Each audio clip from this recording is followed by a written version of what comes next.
Hello friends, I'm Rosa. Welcome. So, it's been a while since the last book haul. Anyway, let's try that again.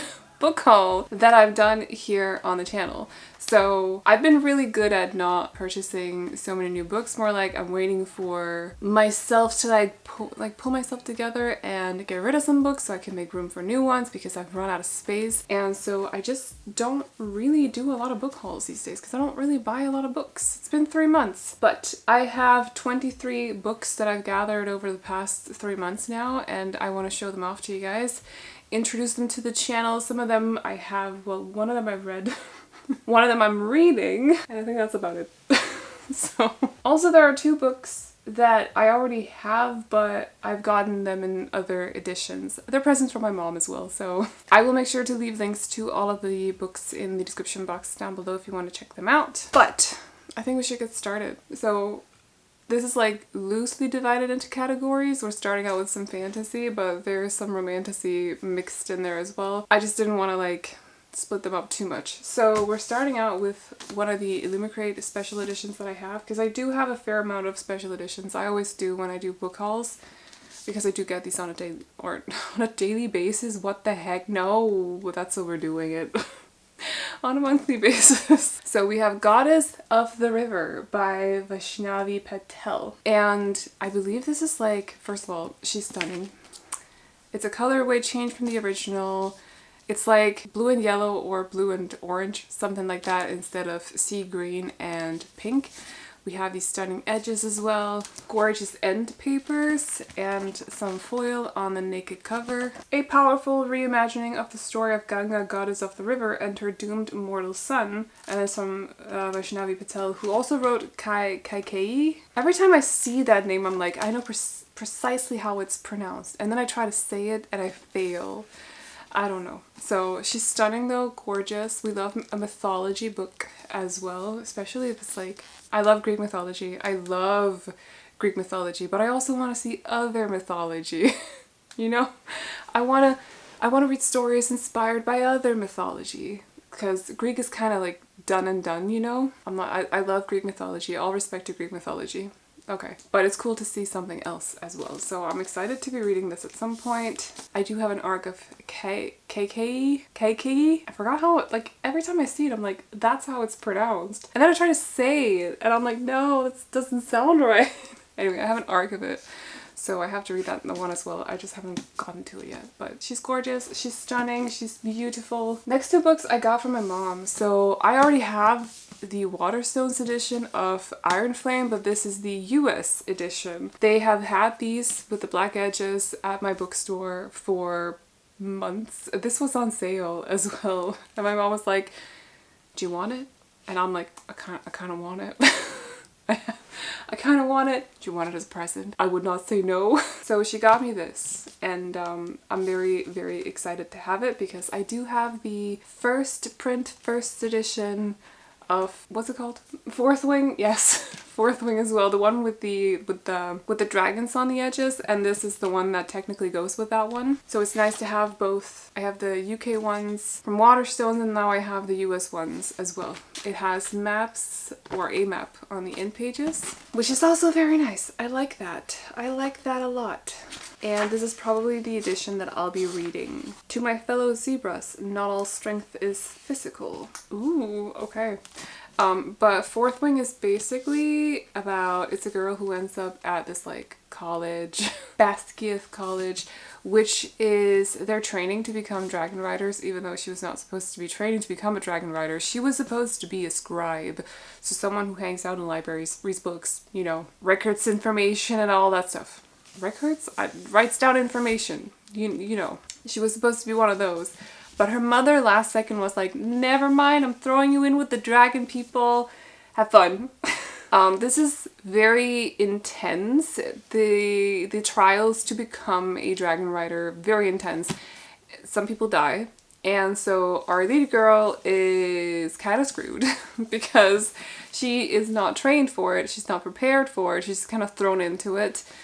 And it's hard. And especially because one of the wing leaders, one of the actual leaders of like a squad, let's just call it a squad, is out to get her. He is not having it. He does not like her. He doesn't know her, but he knows that she's the daughter of like one of the leaders of this college. He is the son of one of the rebels that rebelled back in the day. And so he's like, I'm gonna get you. You're going down because I don't like you because of your mother. And a drama, just drama. It's fun. It's a good time. It's not like I loved it. I gave it 5 stars because I was thoroughly enjoyed, which is what I'm looking for when I'm reading. I get that it's not like super original and whatever. I don't care. I was just having fun. So I've loved the first book and now I am nervous to get into the sequel. But I have the US edition now. Another one that I got a sequel. This is another one I got from my mom because they had these at the store. She came by one day and she was like, I got a present for you. And then she handed it over and I'm like, I know this is a book. I know it's not Iron Flame because I can feel it's not heavy in the way that US books are because this is a UK edition. Don't ask, I just know. And so she was like, oh, so you know what it is? And I'm like, yes, it's The Ashes and the Star-Cursed King. And she's like, yeah, just unwrap it, it's fine. I hold a lot of books in my day-to-day, okay? I just randomly go and take them off my shelf. I know what they feel like. These don't feel the same. They don't feel the same. I can't explain it. They just don't feel the same. But anyway, so she got me this because she also a while ago got me The Serpent and the Wings of Night, which has the dragon on the edges. So now I have the duology and they match. I also have the indie editions as well. They're very, very heavy. But this is the sequel to The Serpent and the Wings of Night by Carissa Broadbent. This is what I would call romantasy, so is Iron Flame actually. And in this duology we follow Oriya. In the first one she's a human and she is living among vampires.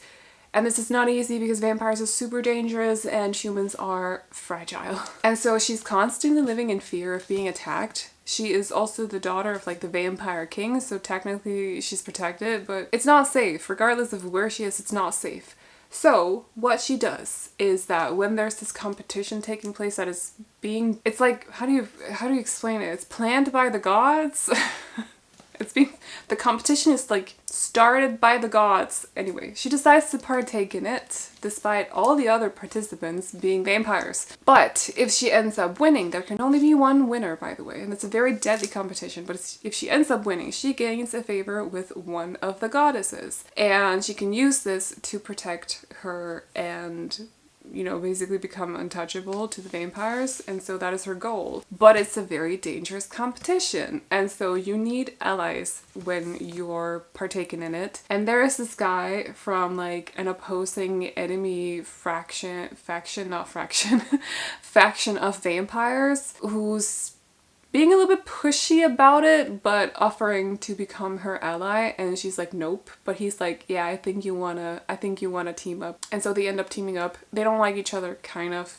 He's a little bit taken with her, like, quite obviously.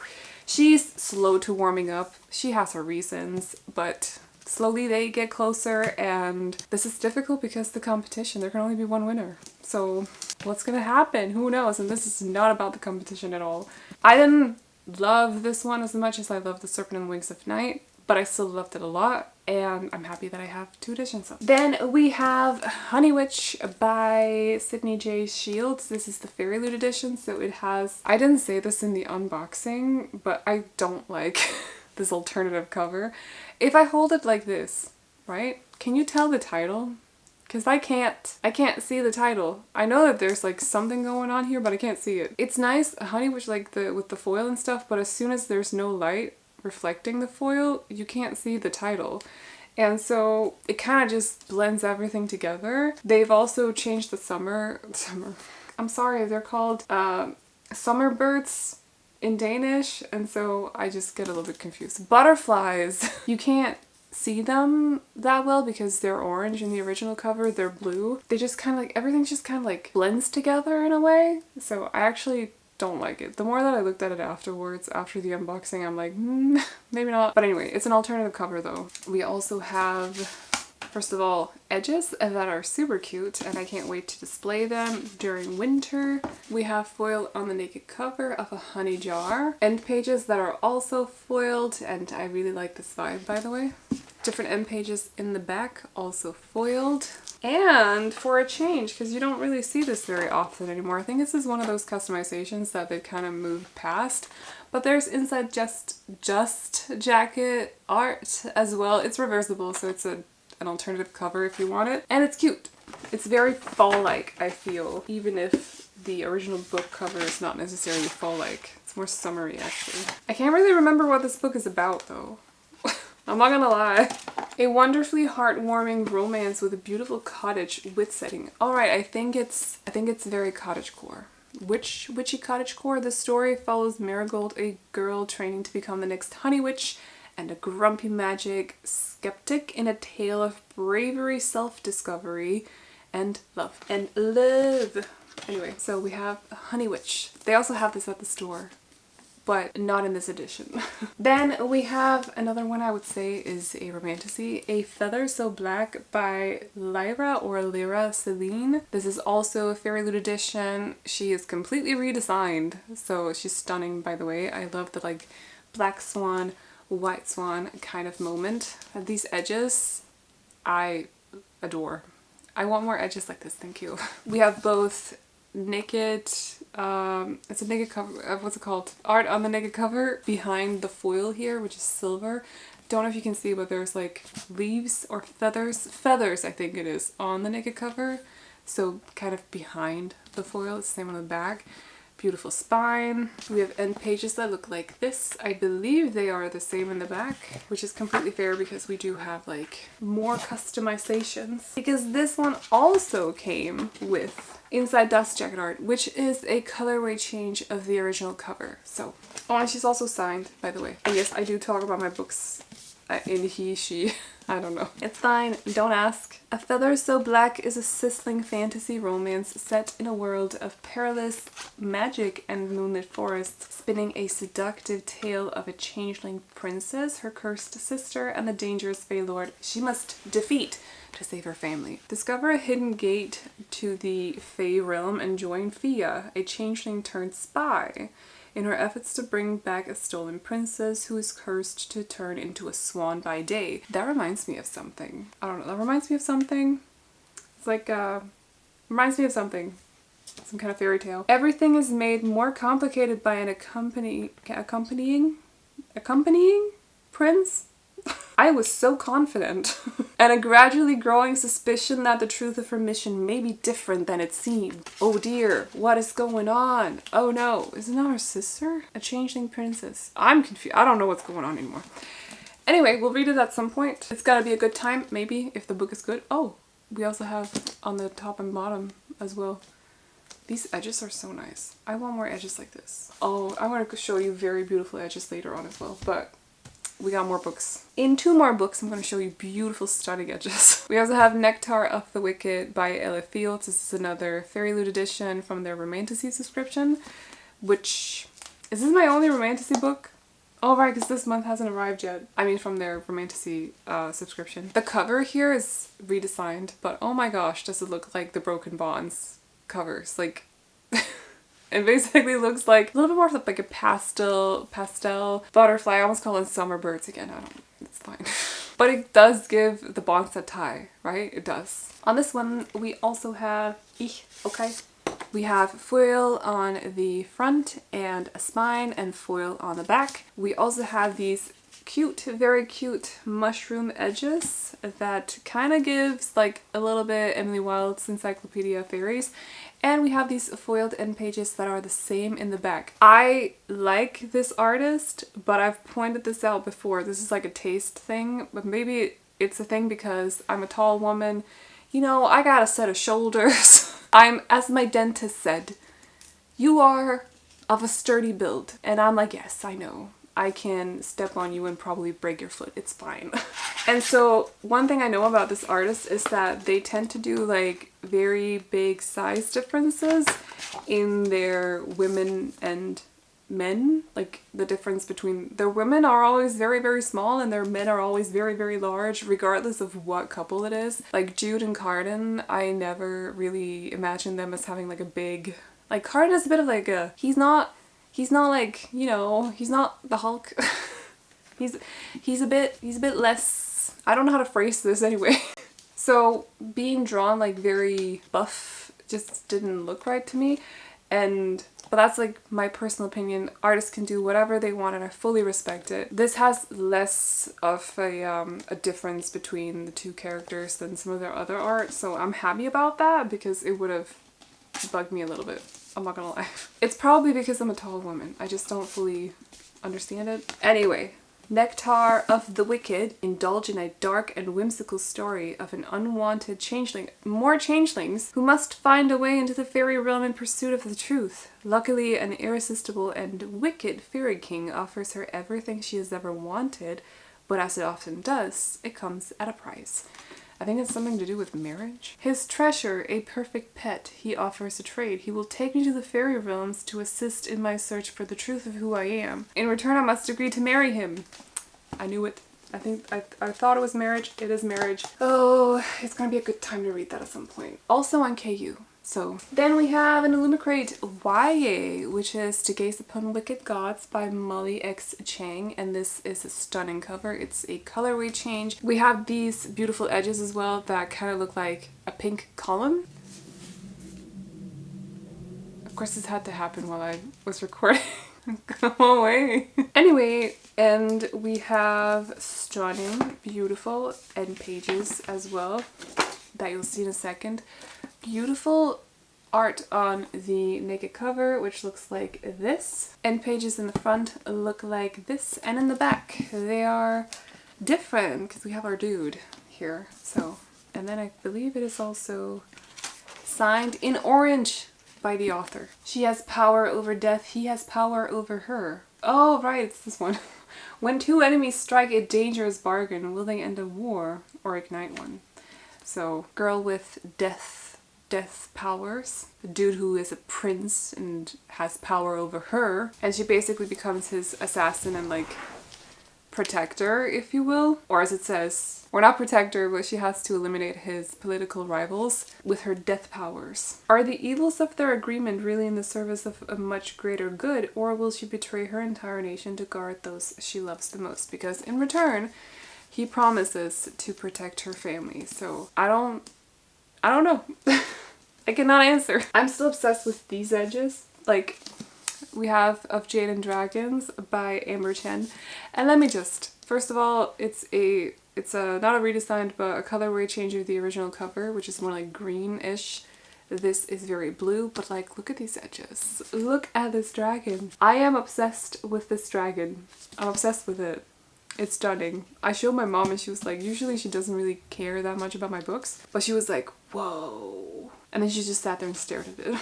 This edition also has art on the naked cover, which is this like nice sea foam green kind of color. So it's like a mint with a blue flavor to it. We also have end pages in the front and different ones in the back. I will say, and I said this in the unboxing, too many colors all at once because the sea green, light minty sea green with the blue and then with the red, it's a bit much. It's a little bit much. I like everything separately, but together it's just a little bit much. I can't really summarize what this is, so we're gonna read. 18-year-old Hui Ying dreams of becoming a world-class engineer like her father, but after his unexpected murder, a heartbroken Ying is determined to discover why anyone would threaten a man who ultimately chose a quiet life over fame and fortune. Left with only a journal of her father's engineering secrets and a jade pendant snatched from the assassin, Ying follows the trail to the capital and the prestigious Engineers Guild, a place that harbors her father's hidden past. Disguised as her brother, Ying manages to infiltrate the male-only apprenticeship trial with the help of an unlikely ally, Aogia Yeyang. Possibly, I suck at names. This is just a thing. The nation's taciturn? Possibly. 8th Prince. With her father's renown placing a target firmly on her back, Ying must stay one step ahead of her fellow competitors, the jealous guildmasters, and the killer still hunting for her father's journal. Complicating everything is her increasingly tangled relationship with the prince, who has mysterious plans of his own. The secrets hidden within the guild can be as deadly as the weapons they build, and with her life and the country's future at stake, Ying doesn't know who to trust. And can she avenge her father if it means going against everything he stood for? Well, who knows? I don't, because I've not read the book. I guess we'll see. Anyway. And then this one actually arrived today, and it's the book club's primary pick for July, When the Moon Hatched by Sarah A. Parker, which she's a thick one, okay? I'm a little bit nervous. I'm happy that it arrived today because I started it over the weekend, and I prefer reading thicker books in physical format instead of on my Kindle or on my iPad, because I feel like they just continue and continue and continue when you read thick books on Kindle. Oh, it's like 550 pages. It's no big deal. It's like 700 on Kindle. That's funny. But we have When the Moon Hatched. I cannot actually tell you exactly what it's about yet. As an assassin for the rebellion, Ray's job is to complete orders and never get caught.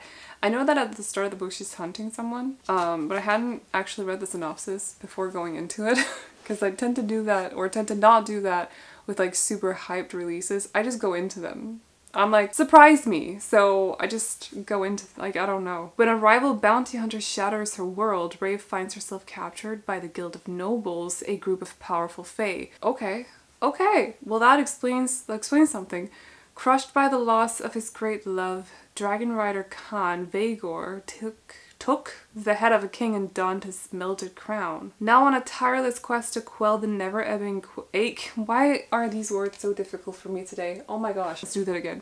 Now on a tireless quest to quell the never-ebbing ache in his chest. It's because they're words I'd never use myself. Never-ebbing. It's fine. A clue lures him into the capital's high-security prison, where he stumbles upon the imprisoned Rave. She's been imprisoned? She has, that's a spoiler. Together they seek truths that threaten to unravel everything they knew about their world and each other. Because it's like, he's fire and brimstone, I'm shattered ice, I'll gladly burn beneath him until the world comes crumbling down. There's a lot of like glossary at the start of the book, or in the, never mind, it's in the back of the book in this one. And also a pronunciation guide, which is nice because I have issues pronouncing names. So some world building in this one. It's good so far. What I've read of it, it's good. So I'm very excited to continue with it. But yes, she arrived today and I'm so excited that I have it. We got 4 more fantasy books. Gold, which is the 4th book in the Plated Prisoner series by Revan Kennedy. And at this point, this book is not even about, like, whatever's going on in the first one is not relevant to, at least, no, I will not tell you. But you know how it goes with series, like, a lot of the time they change completely. They change up completely from book 1 to 2. So in the first one, though, it's a King Midas retelling and you follow Oren, I think is, I don't want to read the back because I haven't read the last part of Glow yet. I'm gonna call her Oren. Can I find your name without being spoiled? I saw stomach. Oh, never mind. She is covered in gold. Everything about her is gold. And so King Midas is obsessed with her, keeping her a prisoner basically. But Oren doesn't really see it like that. She thinks she is being protected from the outside world. But then, and also she loves King Midas. Like, he is her entire world, basically. Both like technically, but also like actually, or figuratively, but also literally. He is her entire world. He's the only human she's ever in contact with. He's the only one she gets to talk to. And so she's head over heels for him. He is her support person and everything. And so it kind of breaks her trust when one day he basically barters her off as like a chip, a political scheme to get help from another kingdom. He's like, yeah, you can have her for one night. Like, what the F? So this kind of wakes something up in Oren. Like, suddenly she's like, this is not right. Why would he do that to me? I thought he loved me. Like, why would he just trade me off like that? And things start to happen from there. And Oren becomes more and more set on regaining her freedom because she starts to see this cage as not so much protection for her, but like as a cage, actually, instead. So that's not where we're at all in Gold, by the way. Like, that's way past. I stopped reading Glow right before very important information. I maybe should continue it this month. We'll see. Anyway, I have this one now. I pre-ordered it when I was still reading Glow, And so I'm a little bit scared. But yeah, Orin is her name. It just said. I can literally just have check. Okay, who's that? Anyway. Because I'm obsessed with House of the Dragon, decided to get Fire and Blood by George Martin. I did. GRRM. I did. I have it now.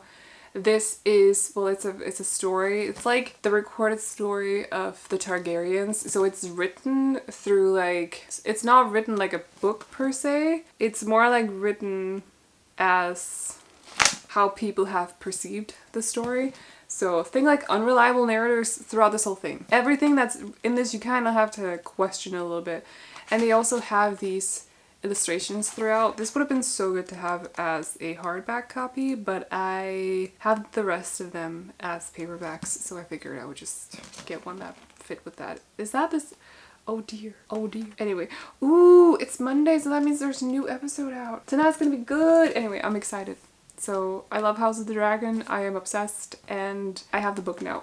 I have read one of these, but I got both Powerless and also Reckless by Lauren Roberts. We read Powerless with the book club, and I decided to get Reckless right after I finished it, so she's here with me now. I didn't think Powerless was necessarily as amazing as a lot of people seem to believe or think, or their opinion of it is, because it sounds like when I say it like that, it sounds like I don't think that their opinion is correct, but like we can have different opinions. It doesn't mean mine is more correct than yours. Do you get what I mean? But I still enjoyed it. I thought it was very entertaining, so I decided to hop on board and get the sequel, which just came out earlier this month. If this video is being released in July, that is, which I don't know at the moment. So we'll see. But basically in this one we follow Payton, who is a commoner. Well, she lives in the slums. She is powerless in a world that only appreciates and only makes room for people with powers who are called the elite, I think. And so she's an ordinary. She's powerless. She's technically not supposed to, like, she's not allowed to be there. She's not allowed to stay alive because she's powerless. But she does have an uncanny ability to kind of figure people out, so she poses as someone with psychic abilities. So she kind of gets by, she's not been busted yet. And then one day, one of the princes ends up in the slums and is being attacked by a group of other elites, other people with powers. She helps him out, basically saves him, and suddenly she is being thrown into this competition because everyone recognizes her as like the silver something. I was a surfer. Like that's not a saint. No, that's not it either. I can't remember. But she's basically like kind of famous. So she's thrown into this competition where there's only gonna be like the prince is there, some of the prince's family's there, some of his friends are there. They're all very, very powerful, and she's just there ordinary, like no powers at all. And it's not easy, okay? It's not easy. And she keeps growing closer to both the prince, who is the coming enforcer, like he's going to be the enforcer for the upcoming king, who is his brother, the crown prince, who is also kind of like, you know, crushing on Payton a little bit. So there's a little bit like, because it's Kai and Kit. Kit is the crown prince, Kai is the other prince who's going to be the enforcer. Kai is in the competition, and they're both kind of digging our girl a little bit. So, you know, it's not a love triangle. I didn't see it as a love triangle because she does not pay attention to Kit in that way. So I just want to warn you off if you are not into, or not warn you off, but like say if you are not into love triangles, because I know that is a thing, same, I don't like them. Don't be scared. It's not a love triangle. So we'll see where the sequel goes when I've read it. And why is it so much thinner than Powerless, by the way? It's like less. It's more than 100 pages thinner. That's weird. It usually doesn't go that way. The books usually get thicker. It's weird, it's strange. I don't know. We have some romance books. I will just preface this by saying that usually when I go through romance books, I mostly talk about the tropes in them. It's not out of disrespect. It's just, that's how I do it sometimes. But I will try to talk a little bit about the synopses for these as well. So we have a sequel to Love Redesigned by Lauren Asher. I don't actually know what either Love Redesigned or Love Unwritten is about, or are about, I suppose. But we have two characters. One is called Raphael, he's a dude, and we have Ellie, who is a gal. It says, Ellie Sinclair is a hopeless romantic who writes love songs. I'm a struggling workaholic who could inspire 100 breakup albums. On paper, we have nothing in common except my son. So he's a single dad. We have a single dad situation. What's worse than working for a grumpy single dad? Admitting that I once had a secret crush on him in high school. That's fair. So she's been hired to not babysit, what's it called? To take care of his son, yes. He's a billionaire. He has a company to run.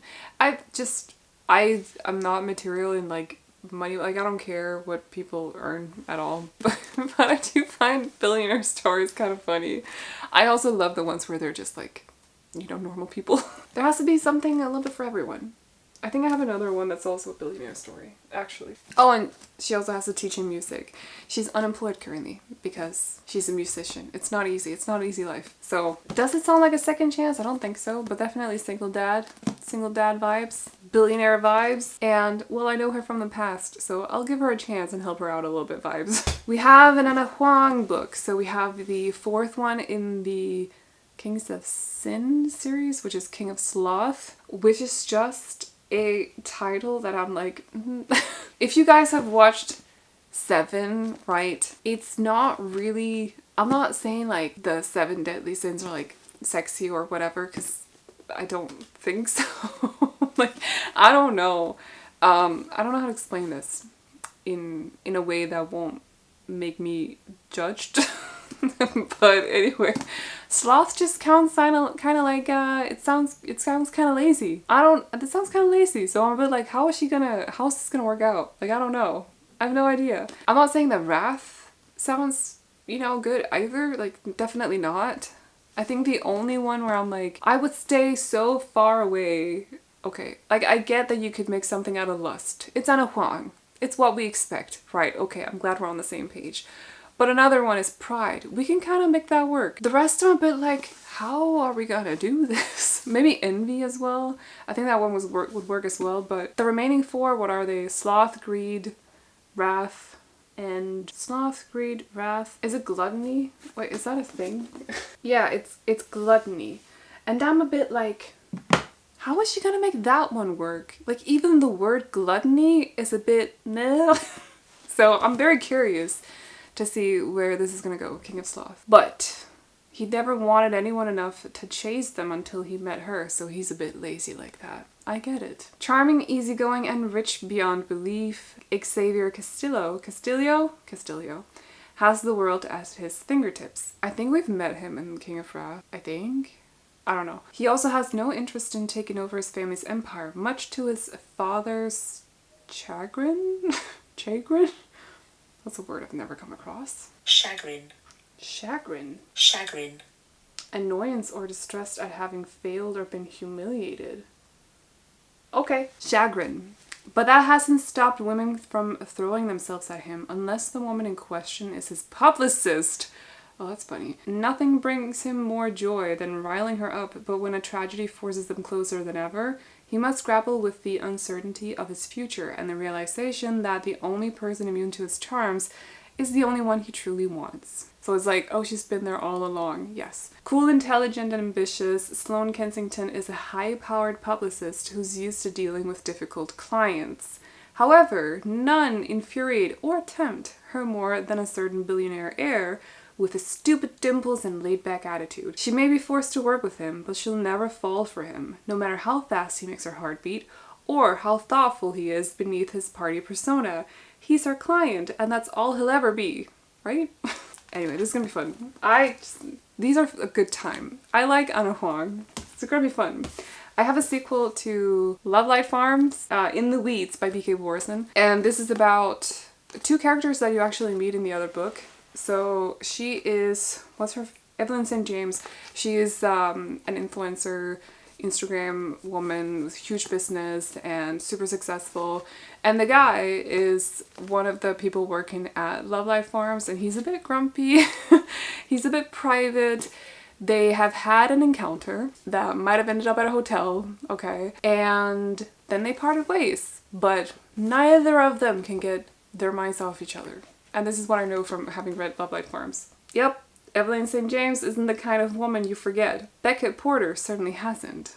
One incredible weekend in Maine and he's officially a man distracted. Oh, so it kind of just have like a bit of the two kind of take place a bit of at the same time because it's something's happening while she's at the Love Life Farms. And then she might be going back because she just leave in Love Life Farms. So I'm excited because the Love Life Farms gave me such nice vibes. I'm not one who's much for second chance romance. I don't really know why. I can't pinpoint why. But oh wait, no, Friends to Lovers. Again, one that I can't really pinpoint why. But it worked so well for me with Love Life Farms.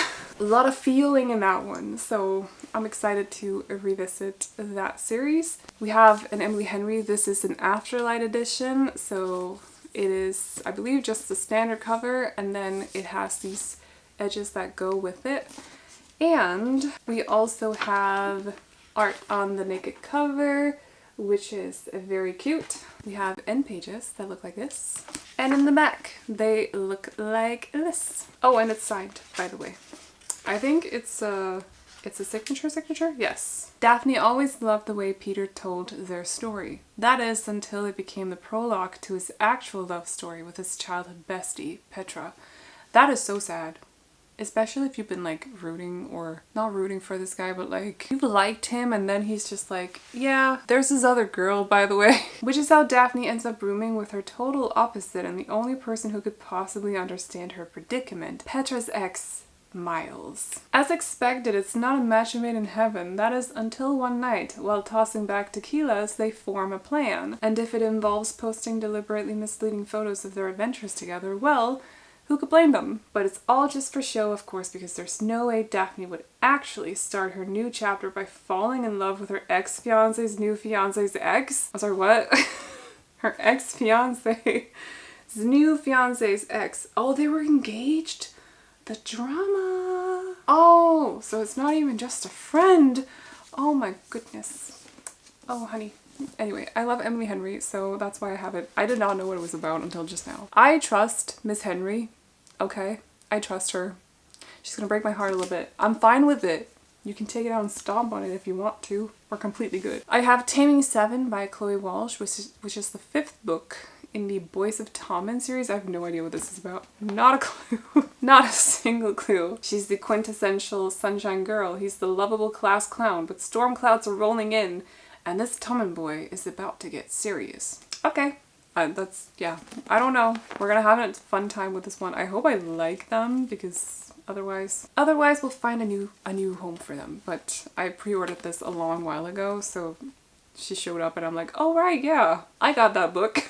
That's right, I did. Anyway, so I have the sequel to the first book in the Bergman Brothers. If Only You? They all have like somewhat similar titles, so I'm a bit like, I don't remember. But they all follow a different sibling in the Bergman family. This one follows Ren, who you actually do hear from in the first book. And I love the first book so much that I fully trusted that I was gonna love the rest, and so I just, without actually reading what it's about, decided to order Always Only You. So this is probably a story about two kind of hesitant people hesitant to start something that just can't really stay away from each other or something like that. And or at least it says from his point of view that he is basically like, well, she's about to do amazing things, so I'm not gonna hold her back. And from her point of view, she's like, well, I have a diagnosis. She walks with a cane, so I don't know what the diagnosis is, but there's something. And she sees this guy and is like, he's way out of my league with my diagnosis. It's kind of like he could get, someone else. It says, but with my diagnosis, I've learned what I am to most people in my life. A problem, not a person. This is the thing with her books as well. The first one, the Bergman brother guy had hearing issues, and our girl has some emotional, what would you call that? What is the term for that? I don't know the right terms for it, but there's definitely family stuff So there's always something going on with the characters, and that's, you know, it's nice to see them kind of like working through their issues and overcoming them, or not necessarily like fully overcoming them, but at least like getting to a point where they're okay and ready to start working on it and accepting it, and you know, so on and so on. So I'm excited to read that again because I like that. We have Wild Love by Elsie Silver, which I've started. On Kindle. Not this. I just have this. Don't question it. That's fine. But it's not a second chance, but they have known each other in the past. She is his best friend's little sister. The age difference is, it's like 3 years. It's not a whole lot, but I will say 3 years is not necessarily a big thing if you're in your 20s, your 30s, your 40s, so on and so on. But when you're teens, it starts to become a little bit like, questionable. I don't know, maybe that's just personal opinion. So there's a little bit like well, he didn't act on it. And he was also a teenager, so like, I don't know. I guess you could kind of question it a little bit, but anyway. We're like forward in time. They are adults. I think he's in his start 30s. She's like late 20s, something like that. Or is it more than 3 years? Maybe I've just like, maybe it's 4 and that makes it worse. Maybe I've just kind of like 15 and 19 is a huge difference. Anyway, maybe I've just compartmentalized it and changed it to something else in my head because I'm a bit like, no, nah. Anyway, fast forward in time, she has lost her job, unfairly so, might I just add, and has kind of felt like she had to move back home, which is Rose Hill, where all these books take place. He's still living there. He's now like a billionaire, because of course he is. Or a millionaire at least. He's rich. He has, I don't actually remember exactly what it does, but he has like a record studio.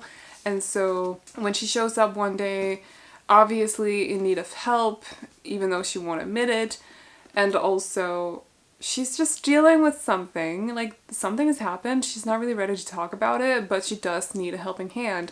He's like, or actually he's not. She says, I'm gonna work for you. And he says, okay, sure. And so she does. And he's obviously been obsessed with her for years. Also, his daughter shows up at his door, on his doorstep. His daughter, question mark? Like, I don't know. Anyway, so that's the thing. The kind of wild that comes with wanting your best friend's little sister and knowing you can't have her. Yeah, well, after years of living in the city, Rosie comes back into town like a storm. Beautiful, messy, and chaotic. One wide-eyed desperate plea for a job is all it takes for Ford to hire her. I still didn't think it was a desperate plea. I think she was just like, I'm gonna work for you. Okay? Yep, that's how it is. But anyway, that's what this book is about. We have 2 more. This one I got today, and I don't really know fully what it's about, but it's Something Wilder by Christina Lauren. Lily has never forgotten the man that got away, but she certainly hasn't forgiven him either. Okay.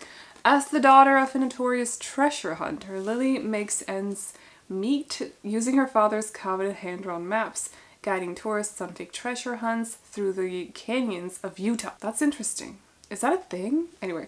When the man she once loved walks back into her life, Lily can't believe her eyes. Frankly, she'd like to take him out into the wilderness and leave him there. Leo wants nothing more than to reconnect with his first and only love. Oh, that's awkward. Unfortunately, Lily is all business. It's never going to happen. But when the trip goes horribly and hilariously wrong, the group wonders if maybe the legend of the hidden treasure wasn't a gimmick after all. Alone under the stars, Leo and Lily must decide whether they'll risk their lives and their hearts on the adventure of a lifetime. Kind of second chance. We'll see where it goes. And then lastly, which is a YA romance, but it's Allie Hazelwood. Okay, it's Allie Hazelwood. I don't really touch YA romance. It's generally not really my thing. I trust Allie Hazelwood. Okay, just like I trust Casey McQuiston. I'm currently reading I Kissed Shara Wheeler, and I'm having a great time with it because Casey McQuiston. Okay. Allie Hazelwood. So, I was very hesitant at first to get this, and then all of a sudden I just made up my mind. I was like, I'm gonna do it. And then I asked one of my friends, Kim, thank you, asked, which one should I buy? And then listed like 3 different ones. She was like, you love Allie Hazelwood. And so I did. And now this is in my possession, and I'm very happy. I don't really know what this is about other than it's got something to do with chess. Do you sense a pattern? It's okay. Oh, she's done with chess. Every move counts nowadays. After the sport led to the destruction of her family 4 years earlier, Mallory's focus is on her mom, her sisters, and the dead-end job that keeps the lights on. Is this not a YA? She has a job. Anyway, that is until she begrudgingly agrees to play in one last charity tournament and inadvertently wipes the board with notorious killer, no, not killer, king killer.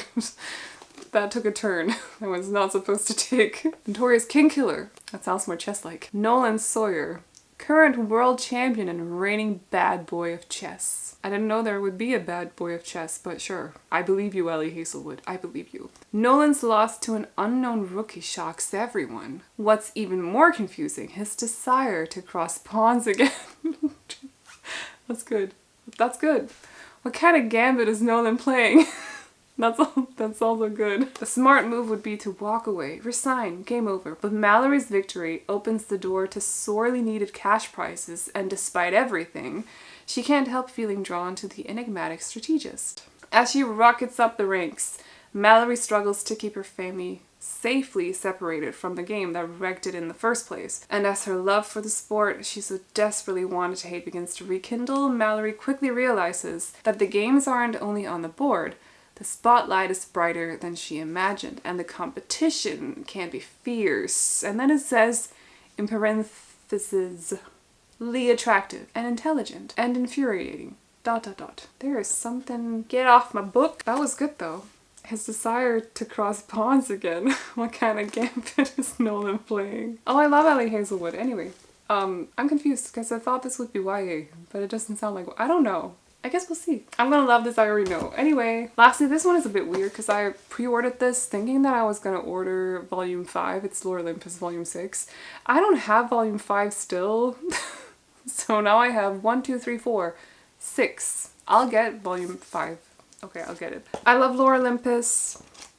Should probably not flip through this since I've only read 1 and 2. I love Lore Olympus. I love well, I loved volume 1 and 2.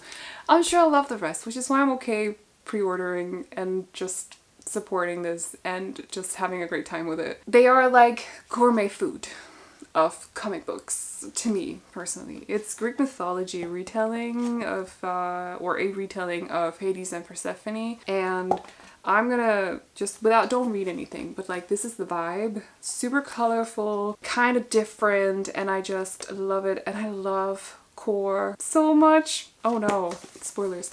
I love Core so much. She just deserves a million hugs and I want to protect her.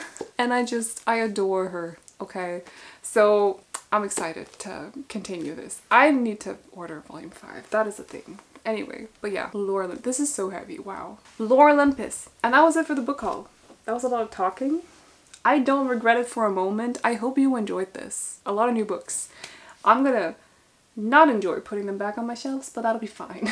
It's gonna be nice when they're up there though, right? Yes. So if again you want to check out any of the books, because my summaries are a little bit all over the place sometimes, you can find the links to all of the books in the description box down below, so feel free to go check them out.